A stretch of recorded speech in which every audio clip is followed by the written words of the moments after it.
Hello, everybody. Trailer Trash Tim coming to you from behind a Walmart. It's 3:30 in the morning on a Friday. How are you all? I'm glad you're here. And I just had a lot on my mind, so I wanted to go ahead and make a video rather than wait till I get home today and upload. Um, Getting ready to go in here and sling a little cake, you know what I'm saying? But I got a lot I wanted to cover, so let me go ahead and get going. First of all, I have got to say how impressed I am yet again with a man running for president by the name of Vivek Ramaswamy. He's been making the rounds in a lot of different podcasts and what have you, and I just watched him last evening, of all places, on the Roseanne Barr podcast, which is really pretty good, believe it or not. You might want to check it out. She recently had Tucker Carlson on there as well. But she had Vivek, and what was so impressive, the man is so well-spoken and articulate, and he absolutely espouses just about every idea that I agree with. I think he is just a fantastic candidate. And he tells Roseanne that the world is going to be in for a shock on the day of the Iowa, is it the caucus or the primary? I think they caucus in Iowa. He thinks he's going to win. I don't know if that's possible or not, but we shall see. But wouldn't that be interesting if he did? I mean, that would really liven up the joint, wouldn't it? I got to be honest, if I were an Iowan, I would be very tempted to pull the chain for Vivek. I've got to be honest, because in terms of policy, he is just spot on. I don't know almost anywhere I disagree with him other than religion. But in terms of policy, he's got it down. This guy is really impressive. But he reiterated to Roseanne the first day, as soon as he took his hand off the Bible, he told her, he said, the first thing I'm doing as president, which I can do, is 75% of the federal workforce is terminated. I mean, that alone makes him worth voting for, if you ask me, because he's so correct in that you can change politicians in Washington if you want to. I mean, you can change every one of them if you want to, but the bureaucrats never leave. These appointed people who are not subject to elections are there forever, and they are the ones who are really mucking up our lives more than anybody else. And he says the same day, the first day in office, he's going to fire 75% of them. Man, that is music to my ears right there. That alone makes him worth at least a second look. So I was really impressed by him saying that. I'm really impressed by Vivek, and he is, I think he's really, the more people see him, the more a lot of people, especially young people, who he says are just lost, and I think he's right about that. But he goes everywhere. He goes to college campi. He goes where the people are. He'll talk to anybody, and I'm impressed by that. And one thing that he said in recent days is this, everybody, or a lot of people are speculating as to whether or not Biden is going to make it to the finish line. With each passing day, I'm starting to think he's not. And I remember Roseanne and other people have asked him who exactly is running the country. We know Biden is not. And Vivek says it's a machine. And I think he's right about that. He said it's several people. It's you can toss into the mix people like Obama, people that maybe you haven't, let me turn my light on, people that you perhaps have not heard of, but it's also an international cabal, including the World Economic Forum, the World Health Organization, just the deep state, the powers that be behind the scene that are faceless, and you have irreplaceable parts. That would be Biden. But he maintains that, who would replace him? And he thinks it's going to be Gavin Newsom, whatever the case. But the bottom line is this. He makes the point, and I believe he's exactly right about this. The Democrats really have their man already. Whether or not this candidate can make it or not, I don't know. But he says the Democrats have their man. And his name is Nikki Haley.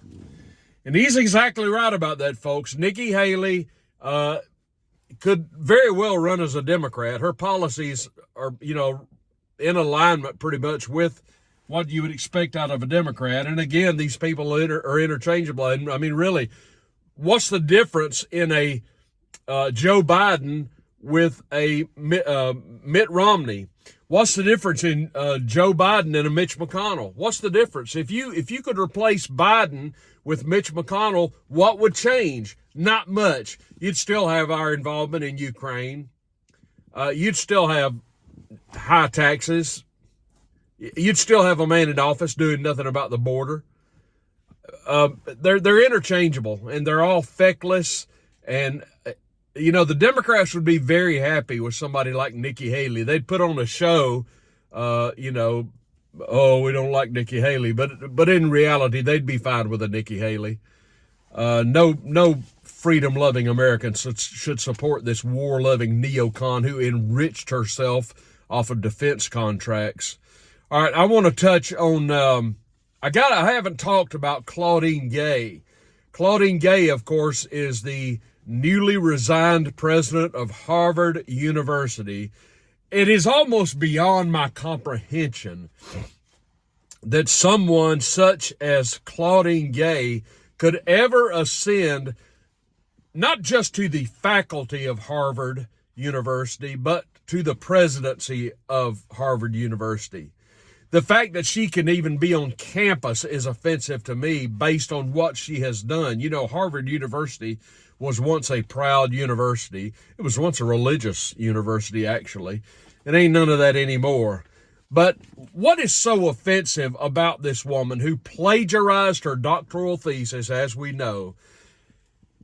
It is incredible to me how, if there's anybody in American society that you would think would be offended by plagiarism, it would be the media, because it is the media which, in theory anyway, disseminates information that is supposed to be fact-based and unbiased, of course. None of that is true, of course, but you've got all these people in media, on television and radio and in print and online, working in the journalism industry, that are supposed to be, in theory, in pursuit of the truth and reporting the news and reporting the truth.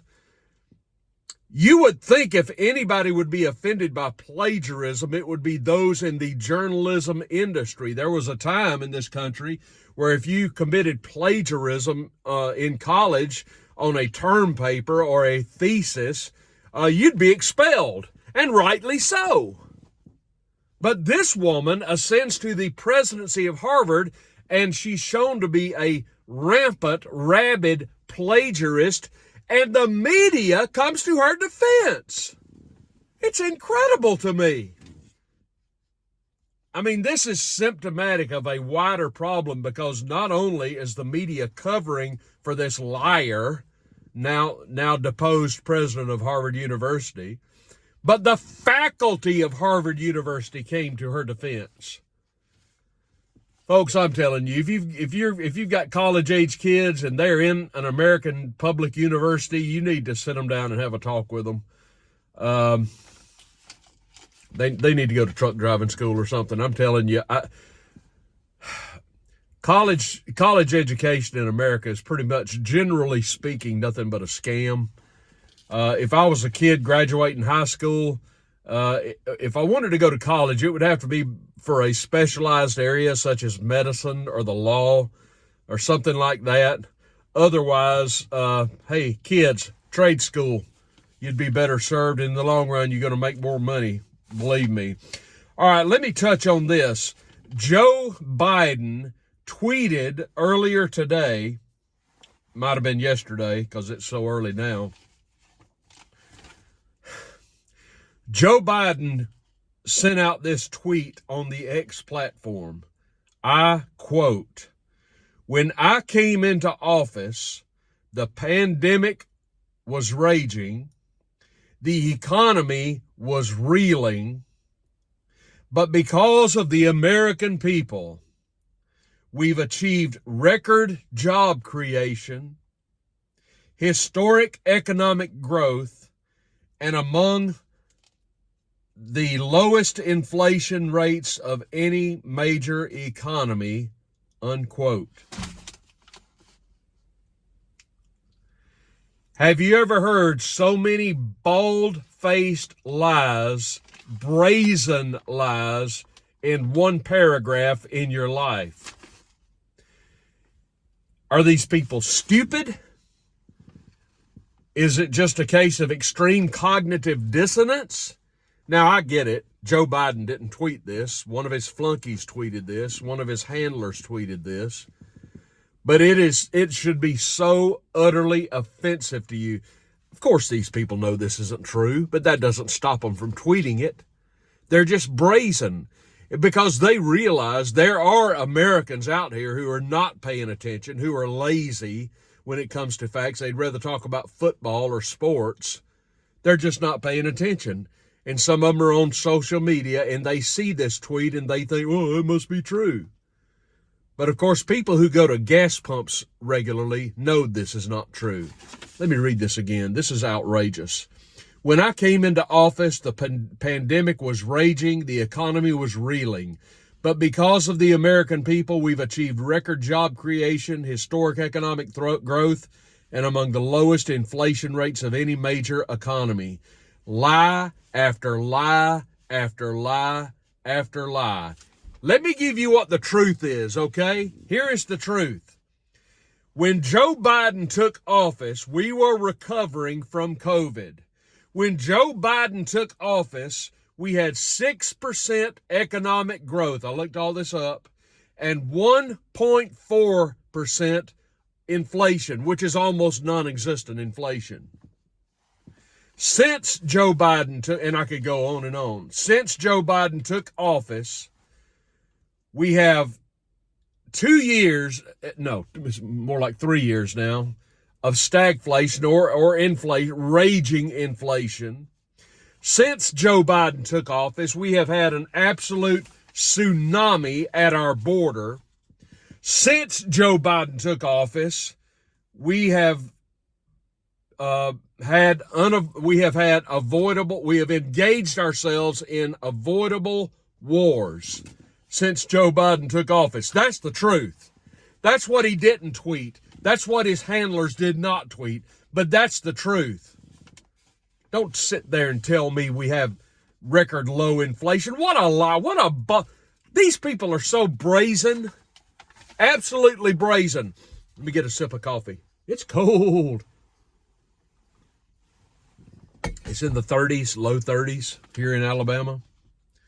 Let me recall for you what Joe Biden did on day one, okay? Get this. Day one, the first day this man took occupancy of 1600 Pennsylvania Avenue. Day one, he killed the Keystone Pipeline. Day one, he halted construction of the border wall. By the way, concerning the border wall, have you heard that he's restarted construction of a border wall? Did you know that? Yeah, he's restarted construction of the border wall. And do you know, you can go and find this, he vowed before he assumed the presidency that he said there will not be one more foot of border wall. Not one more foot. Guess what? He lied. Can you believe it? Now look, I applaud him for building a border wall, but why are you such a hypocrite, Joe? You said all during your campaign, not one more foot of border wall, and here we go, you're building a wall? Well, okay, we'll take it.